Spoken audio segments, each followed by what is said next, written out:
인사하시면서 축복하시겠습니다. 사랑합니다. 반갑습니다. 은혜 많이 받으세요.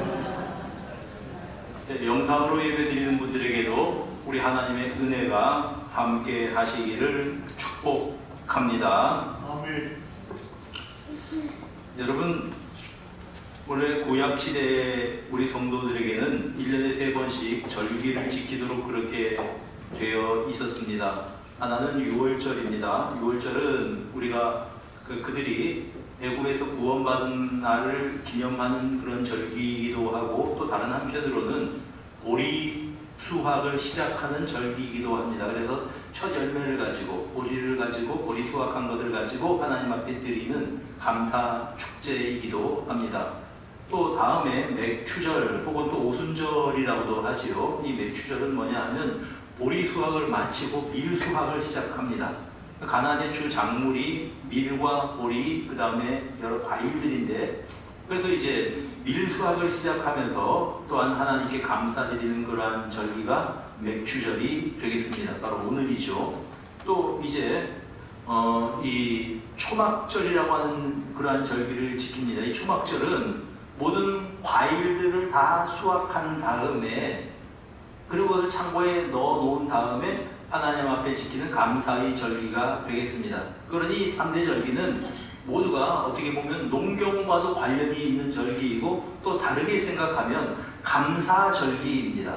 하나님은 아예 감사를 1년에 3번씩 감사할 수 있는 절기를 만들어 놓으셔서 우리 그 성도들이, 구약의 성도들이 감사를 체질화하고 감사를 생활화할 수 있도록 만드신 것입니다. 감사가 우리 신앙생활에 있도록 중요한 그러한 신앙의 행위인 것입니다. 영국의 글래스고우 대학이라고 하는 대학에서 오랫동안 이제 이 성서 미평학을 가르쳤던 윌리엄 바클레이라고 하는 교수님이 있습니다.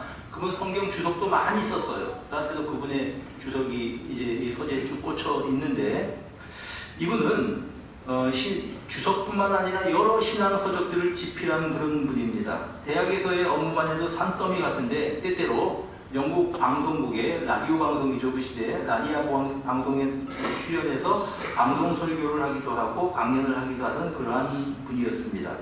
그리고 수많은 교회를 방문해서 또 말씀을 전하기도 하셨지요. 어떤 분이 이 바클레이 교수님에게 이렇게 질문을 했습니다.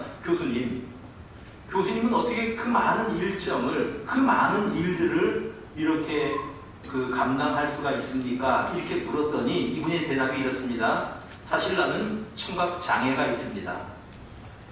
내 옆에서 보청기를 뺀 다음에 큰 소리로 나에게 이야기를 해도 잘 듣지 못합니다. 만약 나는 연구실에서 성경을 연구할 때면 이 보청기를 빼어 놓습니다. 그러면 아무 소리도 들리지 않습니다. 그리고 그때는 오롯이 내가 하나님께 집중해서 하나님의 음성을 듣는 시간입니다. 여러분, 청각장애는 그거는 불행이죠. 장애가 있다는 건 불행 아닙니까? 근데 이분은 이 불행을 오히려 시간을 밀도 있게 쓸 수 있는 그러한 그 일을 위해서 사용을 하더라고 하는 겁니다.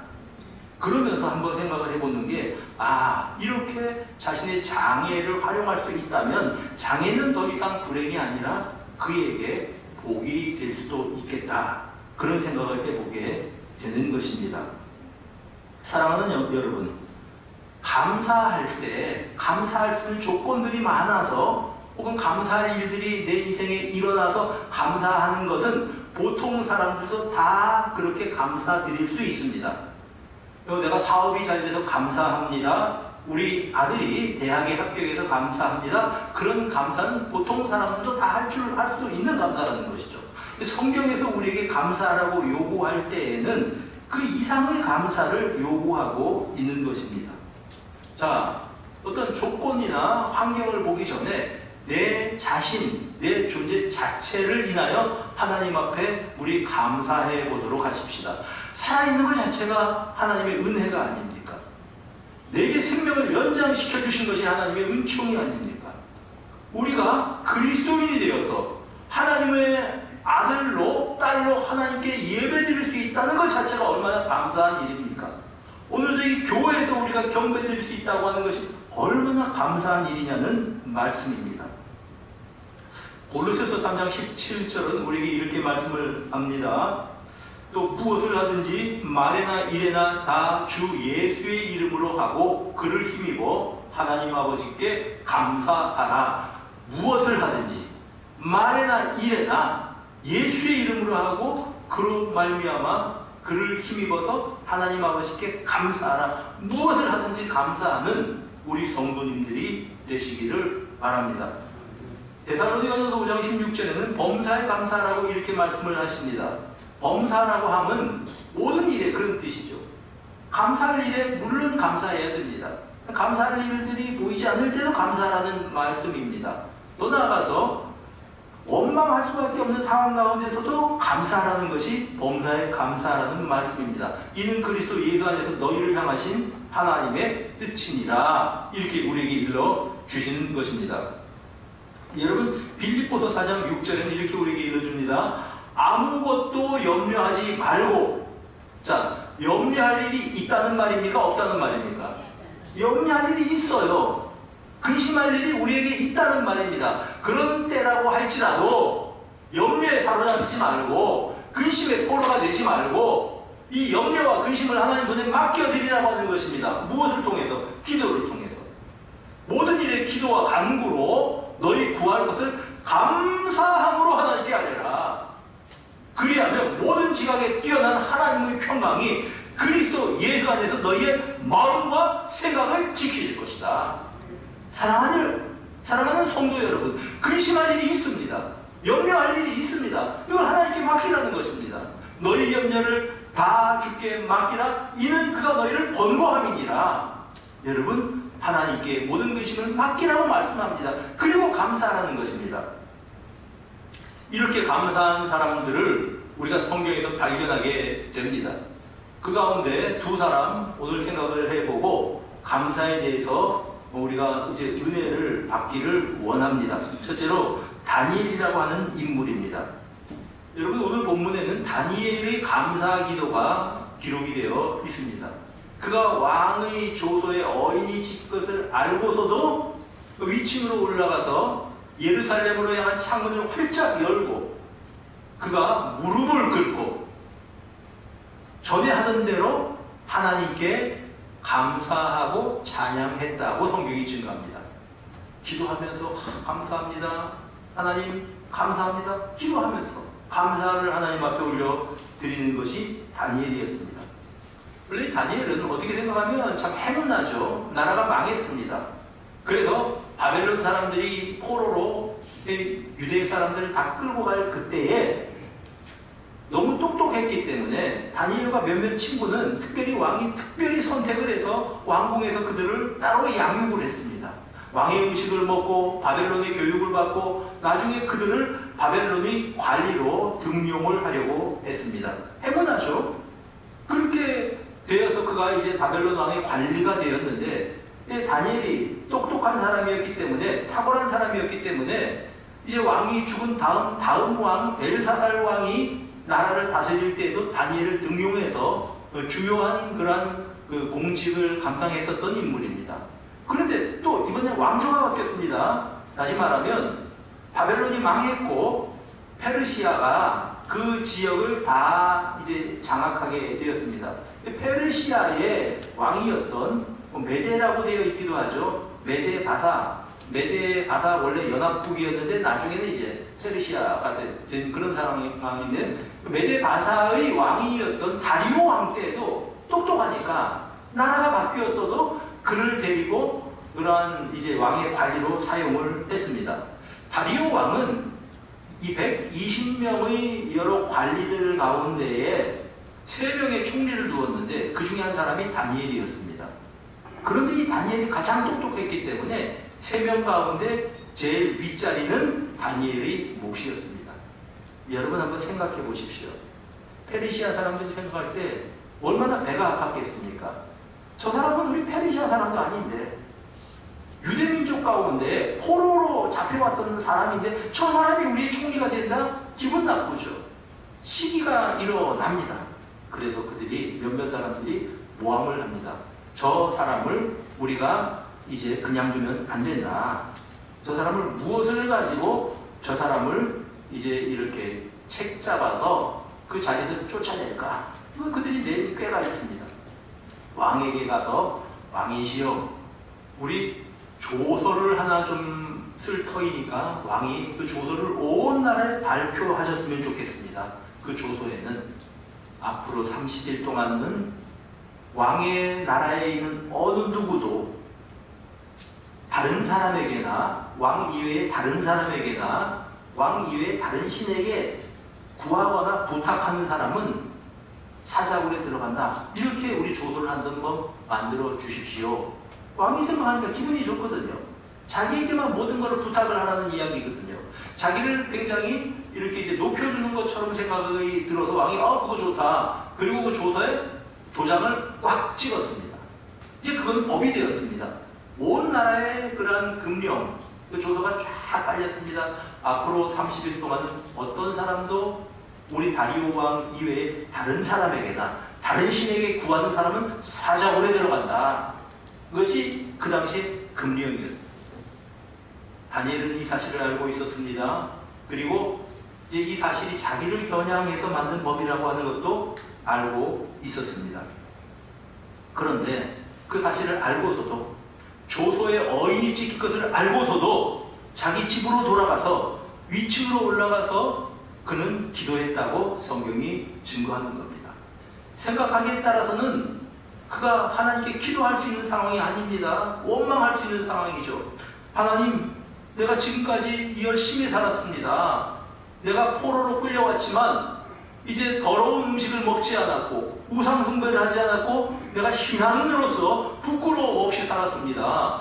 그런데 지금 도대체 어떻게 된 일이 하나님께 기도한다고 사자굴 속에 들어가게 생겼는데 어찌된 일입니까? 하나님, 이런 실수가 있습니까? 원망할 수밖에 없는 그러한 상황이었는데 그 원망 대신 하나님 앞에 평소에 하던 대로 기도했다고, 감사했다고 성경이 증거하고 있는 것입니다. 그의 마음은 이런 거죠. 하나님 감사합니다. 지금까지 살아있는 것만 해도 감사합니다. 나는 포로로 끌려왔는데 지금까지 어떤 관리로서 나라의 중요한 일들을 감당할 수 있게 되었음을 감사합니다. 지금까지 내가 이 영화를 누리며 살아오게 된 것이 다 하나님의 은혜입니다. 그렇게 고백하면서 위층으로 올라가서 예루살렘으로 향한 창문을 열었습니다. 숨어서 비공개적으로 그가 기도한 거 아닙니다. 모든 사람들한테 다 알리는 겁니다. 창문을 열고, 예루살렘으로 향한 창문을 열고 예루살렘으로 향했다는 의미는 하나님께 향하여서 그가 기도했다는 것입니다. 그리고 무릎을 꿇습니다. 하루에 3번씩 전에 하던 대로 무릎을 꿇고 하나님께 기도하며 감사를 드렸던 것입니다. 여러분, 생각하면 참 감사할 일입니다. 망한 나라에 그런 어린 소년이었는데 내가 지금까지 외국에 와서 대접받으면서 사람들에게 칭찬을 들으면서 살아간다. 이것은 다 하나님의 은혜라고 하는 것입니다. 이제 비록 내가 사자굴 속에 들어가게 된다고 할지라도, 내가 죽는다고 할지라도 지금까지 베풀어 주신 하나님의 은혜에 감사합니다. 이것이 다니엘의 감사였던 것입니다. 하나님께서는 그의 감사를 받아주셨습니다. 그래서 결국 그가 고발당해서 사자굴 속에 들어갔지만 하나님께서 그의 사자들의 입을 막으시고 그를 구해 주신 줄로 믿으시기를 바랍니다. 다리오 왕이 하도 마음이 쓰여서 그 다음에 사자굴 속에 집어넣은 다음 가서 부르지 않습니까? 다니엘을. 다니엘아, 다니엘아, 너의 하나님이 정말 너를 구해 주시더냐? 그가 하는 말이, 하나님께서 저 사자들의 입을 막으셔서 내가 지금 여기 있습니다. 당장 다니엘을 꺼내라. 그렇게 명령을 내리고 다니엘을 모함한 그 자들을 이 사자굴 속에 집어넣어라. 이렇게 된 겁니다. 그리고 왕이 모든 나라에 또 하나의 조서를 내렸습니다. 그 조서는 뭐냐 하면 모두 다 다니엘의 하나님을 경배하고 섬기도록 해라. 이런 조서였습니다. 여러분, 다니엘서 6장 26절에 보면 내가 이제 조서를 내리노라. 내 나라 가나안 아래에 있는 사람들은 다 다니엘의 하나님 앞에서 떨며 두려워할지어다. 다니엘이 하나님 살아계신 하나님이다. 내가 경험했다. 그 하나님 앞에서 떨며 두려워해야 한다. 그 살아계신 하나님이시다. 그렇게 조소를 내렸던 것입니다. 사랑하는 여러분, 감사드렸더니 죽을 자리에서 하나님께서 그를 건져 주셨습니다. 감사드렸더니 사자의 입을 막아놓으셨습니다. 우리 성도님들 답답한 일, 앞이 보이지 않는 일, 그런 때가 있죠. 그래도 감사부터 먼저 해 보십시오. 감사는 기적을 낳습니다. 감사할 일이 없는데, 암만 찾아봐도 감사할 일이 없고, 원망밖에 할 수 없는데, 내가 죽게 생겼는데 어떻게 감사합니까? 그래도 일단 감사해 보십시오. 감사는 사자의 입을 막고 생명을 건지는 역사가 있습니다. 두 번째로 신약에도 그런 사람들이 있었습니다. 바울과 실라였습니다. 사도행전 16장에 보면 바울과 실라가 빌립보에 가서 복음을 전합니다. 교회도 설립했습니다. 많은 사람들이 예수를 믿게 되었는데, 이 바울과 실라를 쫓아다니면서 전도를 방해하는 어떤 아이가 하나 있었습니다. 소녀가 하나 있었어요. 고함을 막 지르고 이제 전도를 방해하고 그랬습니다. 바울 사도가 그녀를 보면서 똑바로 서서 그녀가 귀신에게 사로잡혀 있었다고 하는 것을 알았습니다. 예수의 이름으로 나가라고 쫓아내어서 그 소녀가 멀쩡해졌습니다. 원래 그 아이는 점치는 아이였습니다. 그녀에게 귀신이 있었기 때문에 귀신이 사람들의 일들을 맞추기도 하고 미래의 일을 이야기해 주기도 하고, 그래서 그 아이를 소유한, 그 아이가 노예였습니다. 주인들이 큰 돈을 벌던 그런 상황이었습니다. 그런데 바울 사도가 이 여자의 귀신을 쫓아내어버리고 그 아이가 온전해지니까 문제는 주인들이 돈벌이의 수단이 끊어져 버린 겁니다. 그래서 바울 사도를 잡아다가 관가에 막 고소를 합니다. 이자가 와서 우리 빌립보에서는 알도 듣도 못한 이상한 거를 막 풍습을 전해서 우리가 사회가 시끄러워지고 있습니다. 이 처분을 해 주십시오. 그래, 뭣도 모르고 관리들이 바울과 실라를 채찍으로 때리고 또 매도 치고, 그래서 감옥에 가둬버렸습니다. 지금 이 사람들이 실수한 거예요. 왜냐하면 바울 사도는 로마 시민권을 가진 사람입니다. 로마 시민권을 가진 사람은 정식 재판을 받기 전에는 채찍으로 때린다든가 구금한다든가 그렇게 하면 안 되게 되어 있어요. 로마 시민권이 그렇게 대단한 겁니다, 그 당시.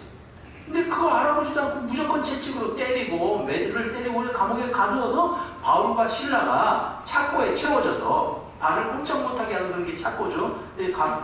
들어가 있게 되었습니다. 자, 여러분, 그리고 나서 시간이 흘렀습니다. 한밤중이 되었습니다. 맞은 자국이 욱신거리고 아프기도 하죠. 사람들은 다 자고 있었을지 모릅니다. 그런데 성경은 뭐라고 증거하냐면, 우리가 지금 본문에 보니까 사도행전 16장 25절에 한밤중에 바울과 실라가 기도하고 하나님을 찬송하며 죄수들이 듣더라. 그 밤에 하나님 이러실 수 있습니까? 복음을 전하느라고 전했는데 우리가 왜 감옥에 갇혀야 합니까? 우리가 무슨 악한 일을 했습니까? 저 아이 귀신 들린 아이 온전하게 예수의 이름으로 치료한 것밖에 없는데 왜 이런 어려운 일을 우리가 겪어야 합니까? 그런데 원망이 나오는 그 시간에 그들은 조용히 우리 하나님 앞에 기도하면서 찬송을 불렀습니다. 그리고 그들의 찬송 소리가, 나식한 기도 소리가 이 감방에 울려 퍼져서 다른 죄수들은 그 기도 소리를 듣고 있었습니다. 여러분, 어떻게 생각하면 순종했을 뿐인데, 성령께서 빌립보로 가라 그래서 갔을 뿐인데, 그리고 거기에서 주님의 능력으로 귀신 들린 아이 온전케 했을 뿐인데 왜 이런 일을 당해야 될까 생각하면 억울한 상황입니다. 그런데 다른 한편으로 생각하면 바울 사도는 이런 생각을 했을 것입니다. 나는 원래 박해자였어. 나는 예수를 모르는 사람이었어. 그런데 내가 예수 그리스도를 만나서 내가 지금까지 했었던 모든 악한 것들을 다 용서해 주시고 나를 사역자로 삼으시고 전도자로 삼으시고, 생각할 때 감사할 일 아닙니까? 고린도전서 15장 10절에 그는 이렇게 고백을 합니다. 그러나 내가 나된 것은 하나님의 은혜로 된 것이니, 하나님의 은혜로 된 것이다. 내가 나된 것은 하나님의 은혜다. 내가 다른 사람보다 더 많이 수고했지만 내가 한 것이 아니라 오직 나와 함께 하신 하나님의 은혜로다. 이렇게 생각을 했던 것입니다. 그러면서 그래, 주님 위해서 복음 전하다가 내가 박해를 받았고 주님 위해서 전도하다가 매를 맞았으니 주님의 그 고난에 조금이라도 내가 참여한 셈이 되었으니까 얼마나 감사한가. 그러면서 기도하면서 찬송했다라고 성경이 증거하는 겁니다. 여러분, 사도들은요, 예수 그리스도 때문에 박해를 받을 때 기뻐했습니다. 사도행전 5장 41절에 보니까 사도들은 그 이름을 위하여 능력받는 일에 합당한 자로 여기심을 기뻐하면서 공회 앞을 떠났다. 공회에서 능력을 받았는데, 욕을 먹었는데, 멸시를 당했는데 그것 때문에 기뻐하면서 나갔다고 증거합니다. 사랑하는 성도 여러분, 예수 그리스도 때문에 사람들에게 모욕을 받은 경험이 있습니까? 그것이 여러분들의 상급인 줄로 믿으시기 바랍니다. 예수 때문에 손해본 적 있습니까? 여러분, 기뻐하십시오. 예수 그리스도 때문에 사람들에게 오해를 당한 적이 있습니까? 기뻐하시는 여러분들이 되시기를 바랍니다. 바울 사도를 보십시오. 복음 전하다가 억울하게 매를 맞고 감옥에 갇혔습니다. 그런데 하나님 앞에 찬송하더라는 겁니다. 하나님 앞에 감사하며 기도하더라고 하는 것입니다. 그리고 감사하는 그곳에 성령께서 임하셨습니다. 주의 주는 영이시니 주의 영이 계신 곳에는 자유가 있느니라. 그들은 묶여 있었지만, 그들은 착고에 채워져 있었지만 자유한 자들이었습니다. 그리고 놀라운 일이 일어납니다. 그들이 찬송 부를 때에 지진이 일어나고 옥문이 열렸습니다. 간수들이 큰일 났죠. 여러분, 죄수들이 탈옥하면 이 당시 간수들은 사형입니다. 대신 처형되는 거예요. 그래서 자기들이 칼로 자살을 하려고 하는데 바울 사도가 그렇게 하지 마십시오. 우리가 이 탈옥하지 않았습니다. 그리고 그들을 만나서 대화를 하기 시작합니다. 선생님들이요, 우리가 어떻게 해야 되겠습니까? 주 예수를 믿으시오. 그리하면 당신과 당신의 집이 구원을 받을 것입니다. 그들에게 전도를 해서 그들이 예수를 믿게 되었던 것입니다. 사랑하는 여러분, 감옥에 갇혀 있습니다. 억울한 일 당했습니다. 그런데 이들이 하나님 앞에 감사하며, 그들이 하나님 앞에 기도하며 찬송할 때 옥문이 열리는 역사가 있었던 겁니다. 여러분, 꽉 갇혀 있어서 사방으로 우겨쌈을 당해서 나갈 길이 보이지 않는 그때에 일단 감사해 보십시오. 하나님께 아무리 봐도 길이 없습니다라고 생각할 때 하나님 앞에 나와서 기도하면서 감사해 보십시오. 감사는 기적을 불러옵니다. 감사하는 사람은 구덩이 속에서, 이 사자 구덩이 속에서 하나님 건져주십니다. 감사하는 사람, 감옥에 갇혀 있을 때에도 하나님께서 감옥문을 여시고 또한 복음을 전도할 길을 열어주시는 법입니다. 여러분들이 이런 일들을 체험하면서 살아가시기를 주님의 이름으로 축복합니다. 지금 감사할 일이 없는데 먼저 감사부터 해보십시오. 그리고 감사의 열매를 체험하며 살아가는 여러분 모두가 되시기를 주님의 이름으로 축복합니다. 빌립보서 4장 11절 12절 이렇게 말씀을 합니다. 내가 궁핍함으로 말하는 것이 아니라 어떠한 형편이든지 내가 자족하기를 배웠다. 여러분, 만족한다는 거죠. 내가 가진 것을 가지고 만족한다는 겁니다. 손에 쥔 것을 보면서 감사한다는 것입니다. 그러면서 하는 말이, 나는 비천에 처할 줄도 알고 풍부에 처할 줄도 알고 모든 일, 배부름과 배고픔과 풍부와 궁핍에 처할 줄 아는 일체의 비결을 배웠다. 이게 부하게 살아가는 비결입니다. 내가 가진 것 가지고 만족하는 겁니다. 남의 것 보면서 내가 손에 쥔 것보다 저 사람이 다른 것 가지고 있는데 저것 보면서 불행하다고 생각하지 말고 내 손에 있는 거 생각해 보면서 감사하는 사람, 이 사람이 행복한 사람이고 이 사람이 부유한 사람이라고 하는 것입니다. 그래서 바울 사도는 이 말씀을 한 다음에 내게 능력 주시는 자 안에서 내가 모든 것을 할 수 있느니라 이렇게 고백을 했던 것입니다. 사랑하는 여러분, 내가 가지고 있는 것 가지고 만족하면서 감사하면서 살 수 있는 여러분들이 되시기를 바랍니다. 이것이 범사에 감사하라고 하는 의미입니다. 여러분, 감사를 잊어버리면요, 금방 원망과 불평이 우리에게 찾아오게 마련입니다. 그러면 불평합니다. 원망합니다. 이스라엘 백성들이요, 광야에서 만나만 먹고 살았습니다. 그러니 만나만 먹다 불평이 터져나오기 시작했습니다. 어디서 너무한다. 우리가 옛날에 애굽 땅에 살 때는 부추와 마늘과 외와 생선과 고기 이런 것들 막 먹었는데 지금은 만나밖에 먹을 게 없다는 겁니다. 물려서 못 먹겠다는 것이죠, 만나를. 그러면서 막 불평합니다. 그러면서 막 이제 모세를 원망하고, 모세는 하나님을 원망하죠. 저들이 내 자식들입니까? 나를 어떻게 하라고 지금 이런 불평 소리를 듣게 하십니까?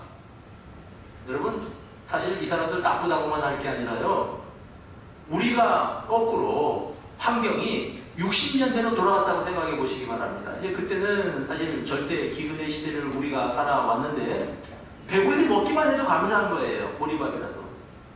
그런데 지금은 먹을 게 얼마나 많습니까? 뭐 그냥 식당에 가도 많고, 뭐 먹을 음식 이거저거 많아요. 그 당시는 배만 부르면 좋겠다 생각했는데 지금은 뭘 먹을까 생각을 하는 그런 시대에 사는 우리들이, 예를 들어서 한 60년 전으로 뒤돌아가서 우리가 그런 가난한 시대를 살아간다고 생각해 봅시다. 그때가 살아가면 정말 먹을 게, 맨날 먹을 게 그냥 뭐 보리밥밖에 없다. 여러분, 불평 안 나오겠습니까? 불평 나올 거예요. 애굽에서 뭐 고기 가마 옆에 앉았고 어쩌고 저쩌고 이런 사람들이 맨날 그냥 먹을 게 만나밖에 없으니 얼마나 불평이 생겼겠습니까? 막 모세 보고 막 뭐라 그러는 거죠.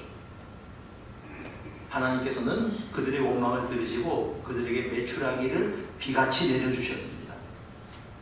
배 터지게 고기를 먹었습니다.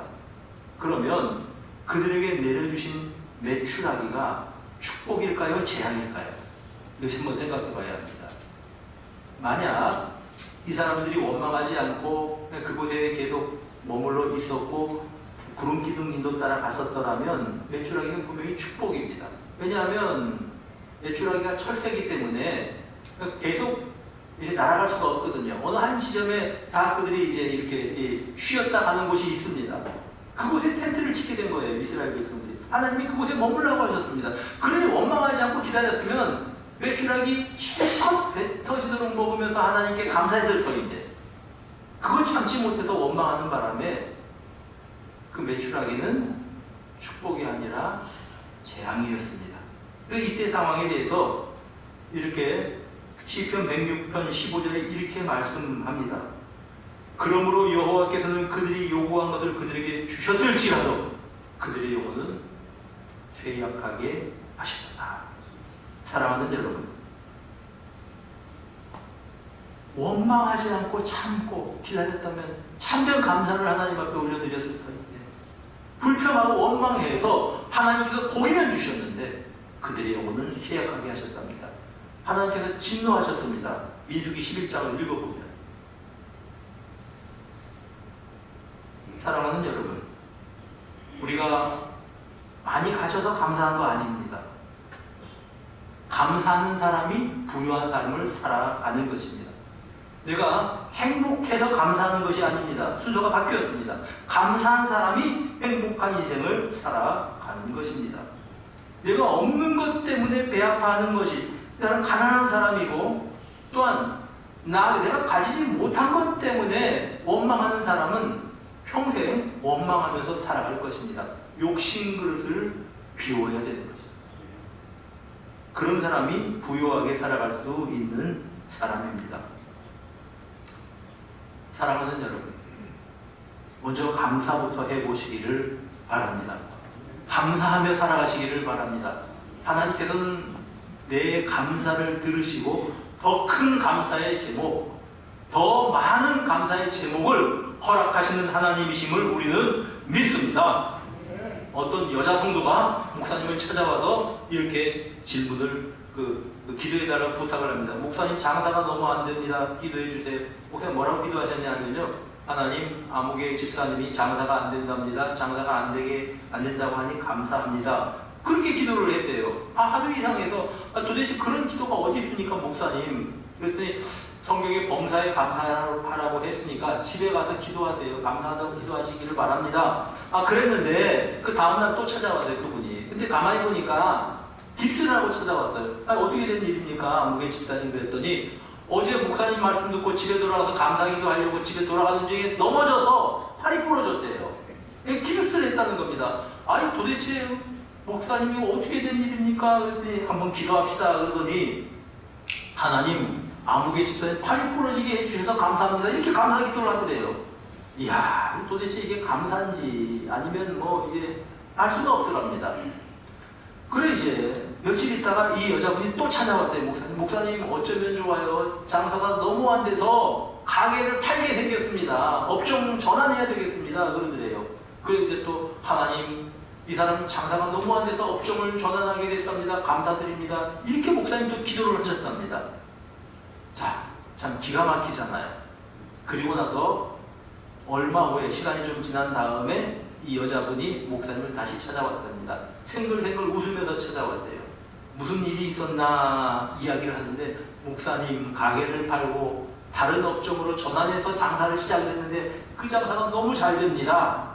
그리고 한 가지 더, 옛날에 내가 장사하던 그곳이 도시계획의 수용이 되어서 이제 그곳에 보상금을 주게 되었는데 보상금이 너무 적어서 같이 장사하던 사람들이 다 손해를 봤답니다. 그런데 나는 미리 팔았기 때문에 손해를 안 봤다는 거죠. 그러면서 목사님, 왜 목사님이 감사기도 드렸는지 이제야 이해가 됩니다. 그러면서 생글생글 웃더래요. 사랑하는 여러분, 우리는 알 수 없습니다. 우리 인생 다 산 거 아닙니다.